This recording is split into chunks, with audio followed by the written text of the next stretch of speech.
জুলাই গণঅভ্যুত্থানের প্রথম বার্ষিকী উপলক্ষে দেশের বিভিন্ন জেলায় মিছিল করেছে জামায়াত ইসলামী ছাত্র শিবির। বান্ডেল থাকলে প্রতি সেনমানিতে টাকা বাঁচবে। বিকাশ সেনমানি বান্ডেল কিনে জিতুন প্রতি লেনদেনে। সকালে চট্টগ্রাম নগরীর বহত্তার হাট মোড় থেকে শোভাযাত্রা বের করেন ইসলামী ছাত্র শিবির। শোভাযাত্রাটি মুরাদপুর ১৬ শহর হয়ে ২ নম্বর গেটে পৌঁছে সমাবেশ করে।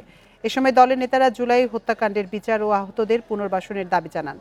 লক্ষ্মীপুর জেলা প্রশাসক কার্যালয়ের সামনের সড়ক থেকে বিজয় মিছিল বের করে জামায়াতের নেতাকর্মীরা। মিছিলটি শহরের গুরুত্বপূর্ণ সড়ক প্রদক্ষিণ করে।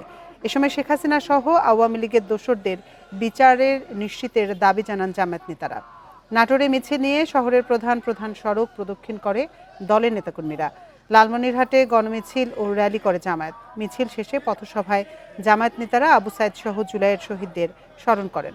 জামালপুর ও পটুয়াখালীতে গণমিছিল ও পথসভা করে দলটি।